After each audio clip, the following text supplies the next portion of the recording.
আসসালামু আলাইকুম এভরিওয়ান, আশা করি সবাই ভালো আছেন। বাইনারি ল্যাবের পক্ষ থেকে সবাইকে স্বাগতম। আজকে আমরা Codeforces global round 16 problem এ সলভ করব। সো এখানে কি বলা হয়েছে যে আপনাকে দুইটা নাম্বার দেওয়া হবে, এন এবং এস। এন কি? এন হলো একটা এরের লেন্থ, এস হলো ওই এরের সাম। সো আপনাকে কি ফাইন্ড আউট করতে হবে? ওই এরের মিনিমাম মিডিয়ানটা বার করতে হবে, এবং ওই এরেটা কী হবে? নন নেগেটিভ, মানে ইনক্রিজিং অর্ডার হবে। সো এখানে একটা ডেফিনেশন দেওয়া আছে যে মিডিয়ান কোন ভ্যালুটা। সো মিডিয়ান ওই ভ্যালুটা যে m/2 তম যেই ভ্যালুটা আছে ওই ভ্যালুটাই মিডিয়ান। সো এই এরাটার দিকে যদি আমরা লক্ষ্য করি তাহলে এটার মিডিয়ান কত? 13। তাহলে আমরা একটা জিনিস হলো মিডিয়ান আমরা কীভাবে পেতে পারি? মিডিয়ান আমরা পেতে পারি যে যদি এন আমাদের সাপোজ এন আমাদের অড হলো, অড, অথবা এন আর একটা হতে পারে কি এন ইভেন হতে পারে। তাহলে অড হলে আমাদের মিন কি হবে? সাপোজ ধরলাম আমাদের 5টা এলিমেন্ট আছে, আমাদের মিন কি হবে? আমাদের এইটা হবে মিন। তাহলে এন এর ক্ষেত্রে আমাদের মিন কি হচ্ছে? অর্ডারের ক্ষেত্রে আমাদের মিন কি হবে? আমাদের মিন হবে n/2 প্লাস 1তম এলিমেন্টটা, n/2 প্লাস 1তম এলিমেন্টটা।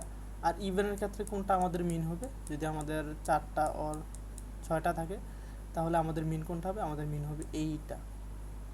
তাহলে ইভেনের ক্ষেত্রে মিন কত?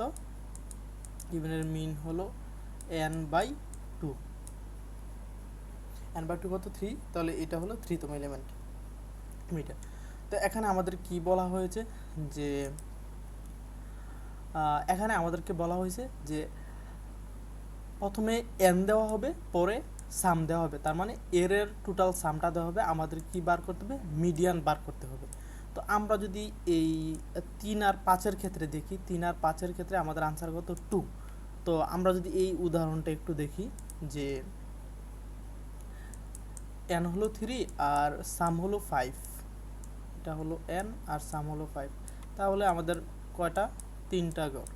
তাহলে আমাদের মিডিয়ান কোনটা হবে? অবশ্যই এইটা হবে আমাদের মিডিয়ান। তো আমাদেরকে সাম 5, তো আমাদেরকে এরেটা এমন বাজে সাজাতে হবে যে এরেটা ইনক্রিজিং অর্ডার হয়। তো আমি এখানে কি কি করতে পারি? এখানে 1 2 3 আর এখানে 2, এটা আমাদের ইনক্রিজিং। বা এখানে 0, এখানে 0 দিলাম, এখানে 2 দিলাম, এখানে 3 দিলাম, এটাও আমাদের ইনক্রিজিং। বাট আমাদেরকে এই জায়গায় কী করতে হবে? এই জায়গায় ম্যাক্সিমাম একটা নাম্বার দিতে হবে। তো আমি যদি এখানে যাই কিছুই করি না কেন, এই জায়গাতে আমি 2 এর বেশি আনতে পারবো না। তাহলে আমাদের আনসার কত আসবে? আমাদের আনসার হবে 2। এই যে আমাদের আনসার কত? 2। তো এখন আমাদের কথা হলো যে আমরা কোনটা, মানে কোন আনসারটা আমরা গ্রহণ করব। আমরা আনসার গ্রহণ করব এই নিচেরটা, এই নিচের আনসারটা আমরা গ্রহণ করব। সো আমরা যদি একটা এক্সাম্পল দেখি যে আমার সাপোজ এন এর ভ্যালু, আমাদের এখানে এন এর ভ্যালু কত? 4 দেওয়া হলো, হ্যাঁ, মিডিয়ান দেওয়া হলো 7। তাহলে আমাদের সলিউশন কি হবে? 4 দেওয়া হলো, মিডিয়ান দেওয়া হলো 7। তাহলে আমরা যদি এখানে 1 দিই, এখানে 1, এখানে 1, আর বাকি 4 দিলাম, এখানে এটাও 7 হয়। তাহলে আমাদের এই ক্ষেত্রে মিডিয়ান কত? এই গড়টা হলো আমাদের মিডিয়ান। তো এটাকে আমরা ইনক্রিজ, মানে সব থেকে বেশি রাখতে পারবো কিভাবে? তো এখানে 4, তো আমি এখান থেকে এক এক কমাই দিলে 1 রাখলাম, এখানে 2 2 2, তাহলে কত হলো? 6 1। তার মানে কি এটা সমান আসতেছে। তো এইটাও একটা ইনক্রিজিং অর্ডার।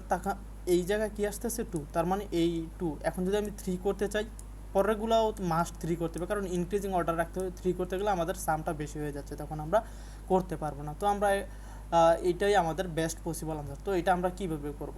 সো আমি যদি এই ক্ষেত্রে এখানে আর একটা অপটিমাইজেশন করি, যে আমরা প্রথমে চেক দিব যে আমাদের মিডিয়ান গড় কোনটা। এটা হলো আমাদের মিডিয়ানের,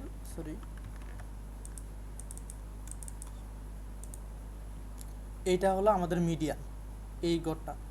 তো এখন আমি কি করব?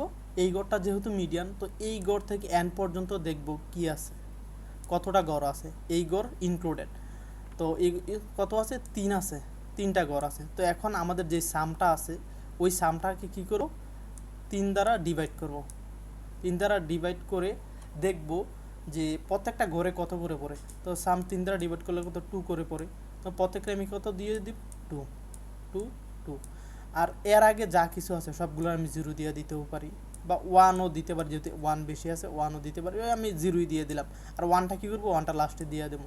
তাহলে কি 0 2 2 এটা একটা এটা কত হবে, এটা 3, এটা একটা ইনক্রিজিং অর্ডারে আসতেছে। তো আমাদের সলিউশনটা কীভাবে হবে, তো আমরা যেহেতু মিডিয়ান ভ্যালুটা বের করে ফেলছি, তাহলে আমাদের সলিউশনটা কী হবে, এখন যদি এটা যদি 9 হয়, 7 না হয় 9 হয়, তাহলে কি এখানে আমি 0, এখানে আমি 3, এখানে আমি 3 দিতে পারি, এখানেও 3, এখানেও 3, তার মানে 3 3 9, আর এখানে 0। এটাও আমাদের একটা সলিউশন। তো আমরা জাস্ট চেক করব, আমরা প্রথমে যেই গড়টা মিডিয়ান হয়, মিডিয়ানের পরে ইনক্লুডেড যতটা ইন্ডেক্স থেকে ওই ইন্ডেক্সটা ডি একটা ভেরিয়েবলে রাখবো, রাখার পর কী করব, আমাদের যে সামটা আছে ওই সামটা জাস্ট চেক করব যে সামটা ডি দ্বারা ডিভিজিবল কিনা। যদি ডি দ্বারা ডিভিজিবল হয় তাহলে আমাদের সলিউশন হবে। ওকে, আমরা সলিউশন একই হতে পারে, জাস্ট এই ইনক্লুডেড ভ্যালুটা বের করে আমরা জাস্ট সামটাকে ডি দিয়ে ডিভাইড করে যেটা আসবে এইটাই আমাদের সলিউশন। সো আমরা যদি কোডটা দেখি, যে আমি এখানে প্রথম কি করলাম, এন এবং এস নিয়ে নিলাম, আমি লং নিয়ে নিচ্ছি। তো প্রথম আমি মিডিয়ান 0 রাখলাম, অড হলে মিডিয়ান কত, n/2 + 1, ইভেন হলে n/2। তো এখন আমি কি করলাম, ডিফারেন্সটা বার করলাম n থেকে m। এখানে এই যে এই গড়টা যদি 4 হয়, এটা যদি 2 হয়, তাহলে এদের মধ্যে ডিফারেন্স কত, সরি এটা যদি 1 হয় তাহলে এদের মধ্যে ডিফারেন্স কত, 3, 1 2 3, সরি এটা 2, সো 4 - 2, তাহলে ডিফারেন্স কত, 2। বাট এটা তো ইনক্লুডেডের কারণে কি করব, +1 করে দেব। তো এখানে আমি সেম কাজটাই করছি, যে এখানে +1 করে দিচ্ছি, তারপর কি করতেছি, আমাদের যে সামটা আছে সাম বাই ডি, এটাই আমাদের সলিউশন। সো আশা করি সবাই বুঝতে পারছেন। Thank you for watching this video.